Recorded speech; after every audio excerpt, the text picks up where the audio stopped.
What happens when two of British television's most outspoken personalities clash over mental health, authenticity, and the pressures of fame? It only took 27 seconds for a friendly morning chat to explode into one of the most shocking confrontations ever witnessed on daytime television. Before we dive into this incredible confrontation, make sure you subscribe to our channel. We bring you daily videos exposing Hollywood's darkest scandals, the confrontations the industry doesn't want you to see, and the moments that reveal what really happens when the cameras are rolling. Last night, on the Lorraine show, what was meant to be a lighthearted conversation about Ruby Wax's new mental health initiative quickly spiraled into a heated exchange that left viewers absolutely stunned. The comedian and mental health advocate, known for her brutally honest approach and sharp wit, found herself in an increasingly tense battle with host Lorraine Kelly that nobody could have predicted. Within minutes, the warm and welcoming atmosphere that Lorraine's show is famous for had completely evaporated, replaced by something far more raw and uncomfortable.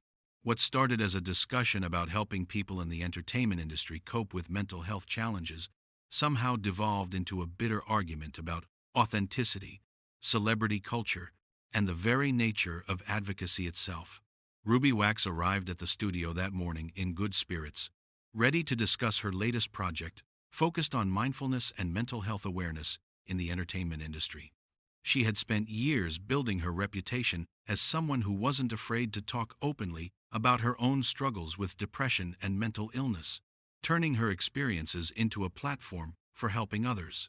She greeted Lorraine warmly as she took her seat on the famous yellow sofa, exchanging pleasantries about the weather and commenting on how lovely the studio looked. The audience applauded enthusiastically, many of them familiar with Ruby's work and eager to hear what she had to say. The energy in the room was positive, expectant, friendly. Lorraine, always the consummate professional with decades of broadcasting experience, opened with her signature friendly smile and began with what seemed like straightforward questions about Ruby's work and the inspiration behind her new initiative. She asked about the workshops Ruby had been running, about the response from people in the industry, about the specific techniques and approaches she was using to help people manage their mental health. These were safe questions, comfortable questions, the kind that filled countless morning television segments without incident. For the first several minutes, everything proceeded normally. Ruby spoke passionately about the importance of mental health support for performers, about her own struggles with depression that had lasted years, about the darkest moments of her life when she couldn't see a way forward. She talked about the workshops she'd been running to help people in the industry cope with the unique pressures they face, the constant scrutiny, the fear of failure, the pressure to maintain a public image while privately falling apart. She described how the entertainment industry, despite being full of creative and sensitive people, often had a culture that discouraged vulnerability and honesty about mental health struggles. Lorraine nodded along, asking follow-up questions and sharing her own thoughts about the challenges of working in television, about the pressure to always be on, to always be upbeat and positive, regardless of what's happening in your personal life.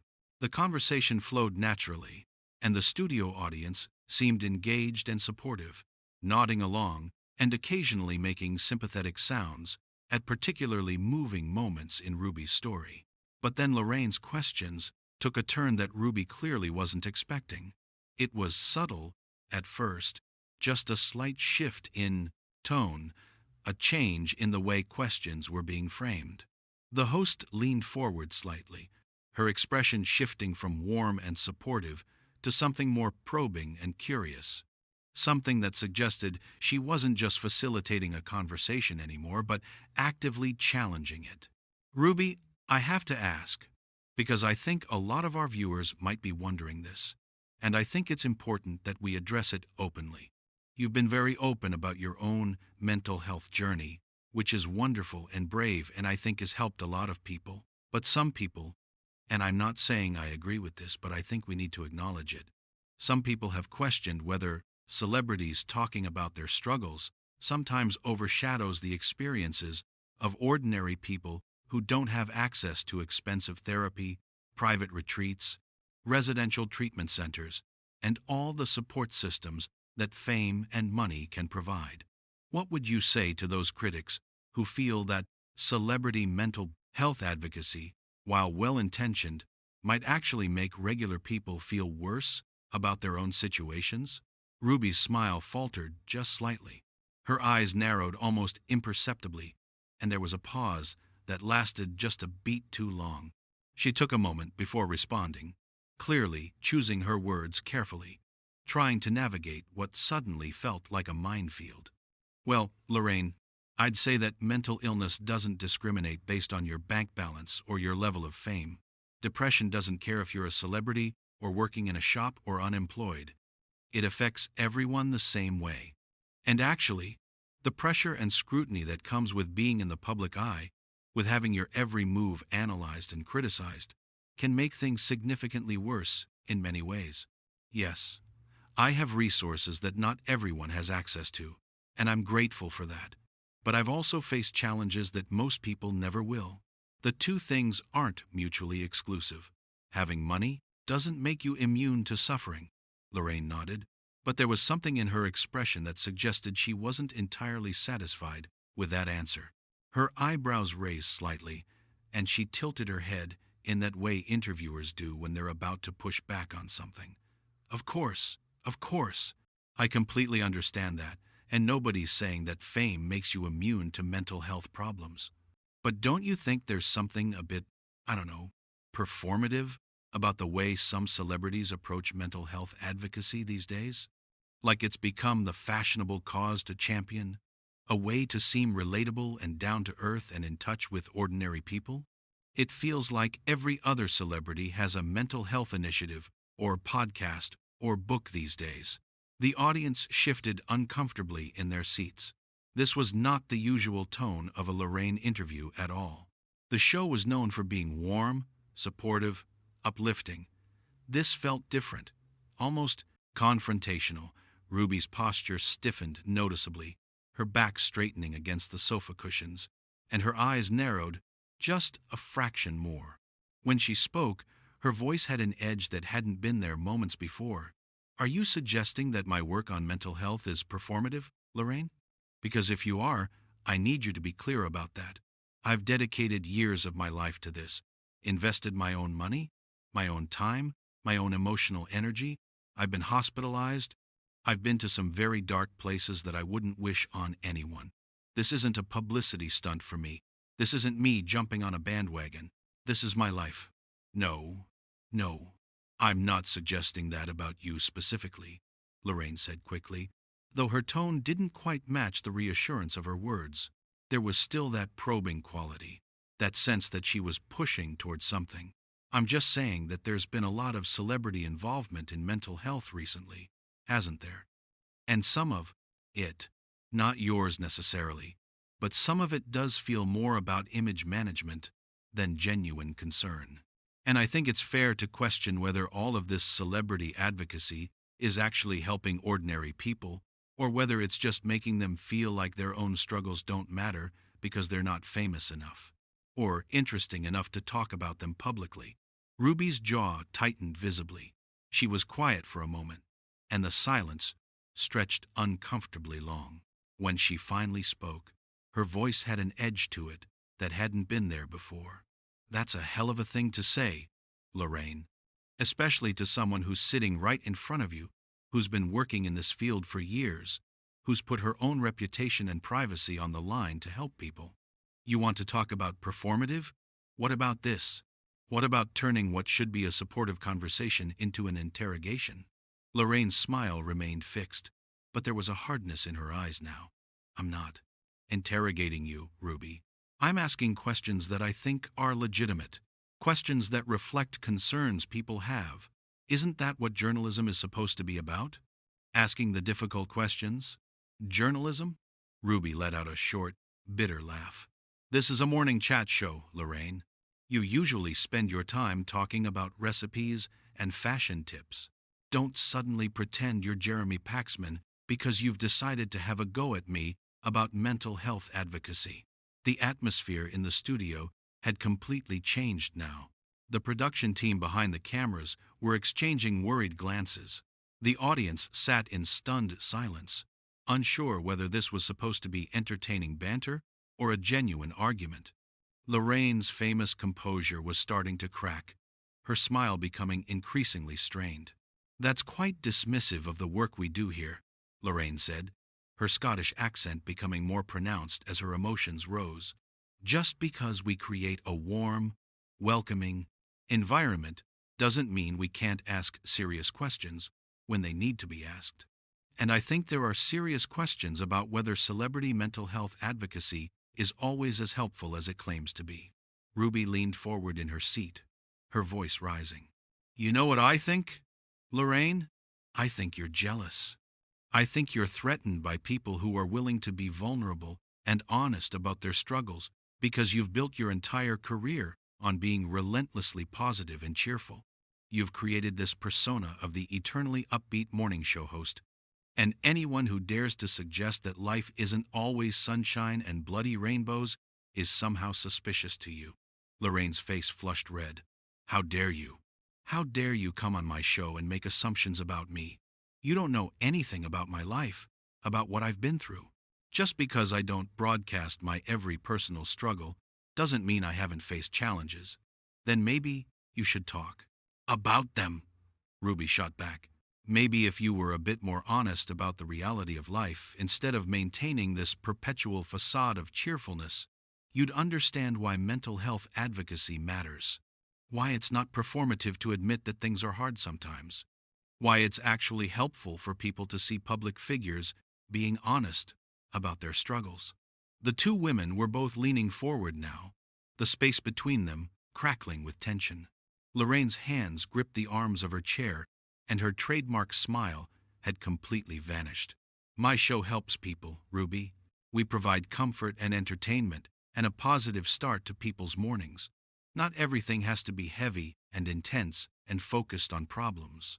Sometimes people just need a bit of lightness in their lives."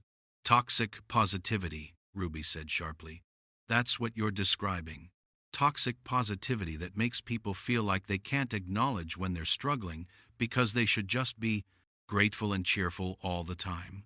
That kind of attitude is exactly what makes mental health problems worse. It's what stops people from seeking help because they think they should just be able to smile through it." Lorraine's voice rose to match Ruby's. "That's not what I'm saying at all." "You're twisting my words. I'm not saying people shouldn't talk about mental health. I'm questioning whether the way some celebrities talk about it is always constructive. Whether it's always coming from a genuine place, or whether it's sometimes more about maintaining relevance." "Maintaining relevance?" Ruby's voice hit a new pitch of anger. "You think I talk about the worst periods of my life? The times when I couldn't get out of bed? The times when I seriously considered ending everything just to stay relevant? You think I put myself through that for publicity?" The audience gasped audibly. Several people looked genuinely distressed by the turn the conversation had taken. Production assistants were now moving closer to the set, clearly preparing to intervene if necessary. Lorraine seemed to realize she'd pushed too far, but instead of backing down, she doubled down. "I think people in this industry do a lot of things for publicity, Ruby. I think sometimes the line between genuine advocacy and career management gets very blurred, and I think it's reasonable to question where that line is." Ruby stood up abruptly, the sudden movement making everyone in the studio jump. "I can't believe this.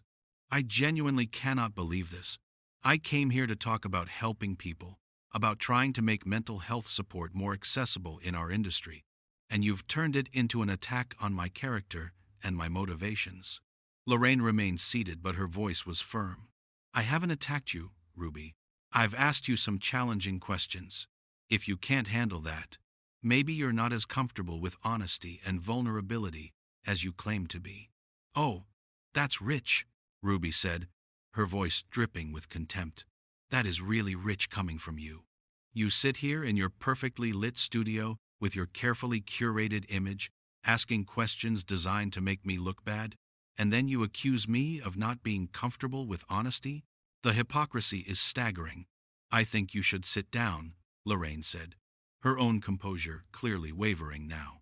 We can discuss this calmly. No, Ruby said firmly. I don't think I should sit down.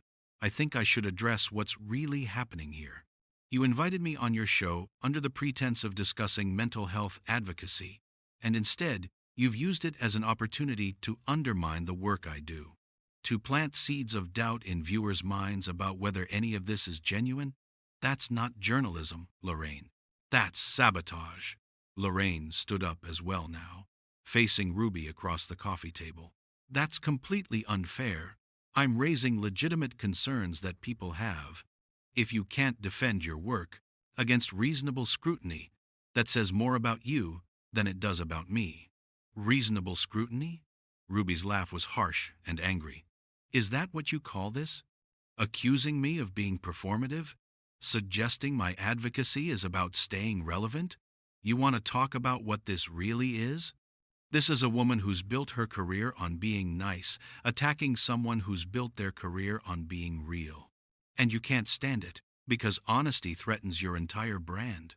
The veins in Lorraine's neck were visible now, her face flushed with anger and perhaps embarrassment at how this was unfolding in front of her audience and cameras. My brand? You want to talk about brands? Your entire persona is built on being the edgy, controversial truth teller. Maybe this mental health advocacy is just the latest evolution of that brand. The latest way to position yourself as someone who's more authentic than everyone else. Ruby took a step back, shaking her head in disbelief. Wow. Just wow. I've dealt with a lot of skepticism over the years, a lot of people questioning my motives, but I never expected it from you. I actually thought you were one of the good ones, Lorraine. I thought you genuinely cared about these issues. I do care, Lorraine insisted, but her voice wavered slightly. I care enough to ask difficult questions, instead of just letting celebrities come on and promote their projects unchallenged. This isn't a project, Ruby's voice cracked with emotion. This is my life. This is me trying to use the worst experiences of my existence to help other people who are suffering, and you're treating it like it's a marketing campaign. Like it's something calculated and strategic, instead of something that comes from a place of genuine pain and a desire to make things better. Lorraine opened her mouth to respond, but Ruby wasn't finished. She was on a roll now, years of frustration and hurt, clearly pouring out. You know what the worst part is? People like you, with your massive platforms, could actually make a real difference in how we talk about mental health. You could use your show to normalize these conversations, to make people feel less alone. But instead, you choose to use it to tear down the people who are actually trying to do that work. Why? Because it makes for better television? Because conflict gets better ratings than support? That's not fair, Lorraine said, but her voice had lost some of its strength. I've had many guests on this show talking about mental health. I've always been supportive. Until today, Ruby said quietly. Until you decided that I was the right target for whatever point you're trying to make. And you know what? I'm done. I'm not going to stand here and defend my life's work to someone who's already decided I'm somehow fraudulent or opportunistic. Lorraine's expression shifted between anger and something that might have been regret. Ruby, please, let's just take a breath and... No, Ruby interrupted. I don't need to take a breath. I need to leave. This was supposed to be a conversation about helping people, and you've turned it into something ugly. I won't be part of that. She reached down and unclipped her microphone with shaking hands. The technical crew started to move forward, unsure whether to help or stay back. Ruby fumbled with the battery pack attached to her waistband, her frustration evident in every movement.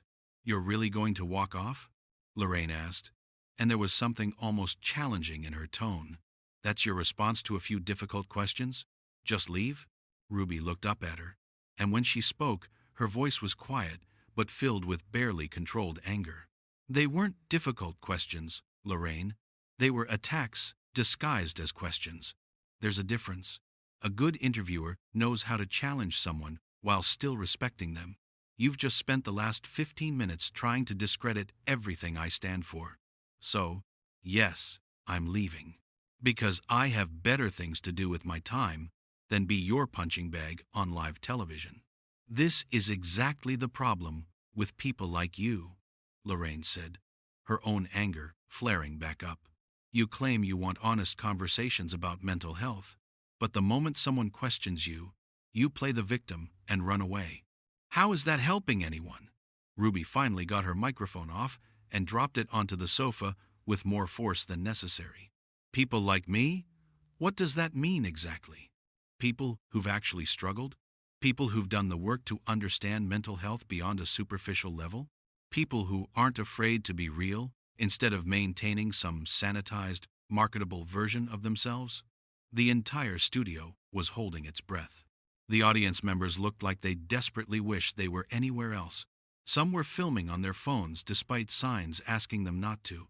The cameras kept rolling, capturing every moment of this spectacular breakdown of British television civility. Lorraine's voice went cold. You need to leave my show. Oh, I'm leaving, Ruby said, grabbing her bag from beside the sofa. Don't worry about that. But before I go, let me tell you something. This, right here, what you've done today, this is why people are afraid to talk about mental health.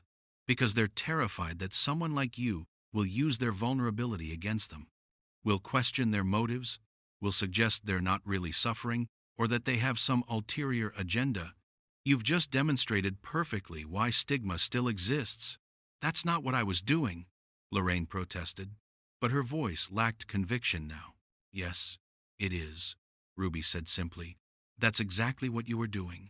And the sad thing is, I don't think you even realize it.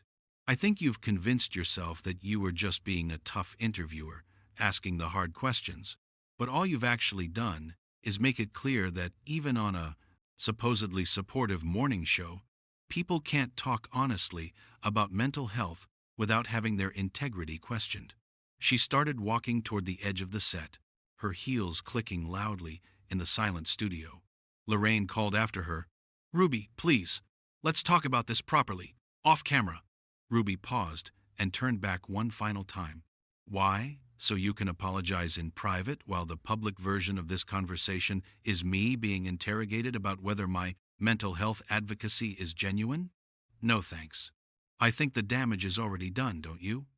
I never said your advocacy wasn't genuine, Lorraine said, and now there was definitely a note of desperation in her voice. She seemed to be realizing just how badly this had gone wrong. You didn't have to say it directly, Ruby replied. You implied it over and over. You questioned whether celebrity advocacy is performative. You suggested people do it for relevance. You asked if it's really helping or just making people feel insignificant. Every single one of those questions was designed to plant doubt, and you did it all with that sympathetic expression on your face, like you were just concerned and asking fair questions. But they weren't fair, Lorraine. They were cruel. The two women stared at each other for a long moment. Lorraine looked like she wanted to say something, but whatever words she was searching for wouldn't come. Her mouth opened and closed soundlessly. I hope this was worth it, Ruby said finally. I hope whatever ratings boost you get from this confrontation is worth undermining the work that people like me are trying to do. Because that's what you've done today. You've given ammunition to everyone who wants to dismiss mental health advocacy as celebrity attention-seeking. Congratulations. With that, she turned and walked off the set, her back straight and her head held high despite the obvious emotion in her voice. The studio doors swung open, and she disappeared through them without looking back. The sound of them closing echoed through the silent studio. Lorraine stood alone on her set, the yellow sofa that usually represented warmth and comfort now looking oddly empty and cold. She turned to face the camera, her face pale, her hands trembling slightly. The audience remained silent, nobody quite sure what to do or how to react. Some looked shocked, others uncomfortable, and a few seemed genuinely upset by what they'd witnessed. The host opened her mouth, as if to address the viewers, to somehow smooth over what had just happened, but no words came out. For once, the usually effortlessly charming Lorraine Kelly had absolutely nothing to say. The cameras captured it all. Her stunned expression, the empty seat across from her, the abandoned microphone on the sofa, and the studio doors through which Ruby Wax had just made her dramatic exit. What was supposed to be a friendly morning chat about mental health awareness had exploded into one of the most uncomfortable confrontations in British television history, leaving both women damaged and the viewers at home wondering how a conversation meant to help people had gone so catastrophically wrong.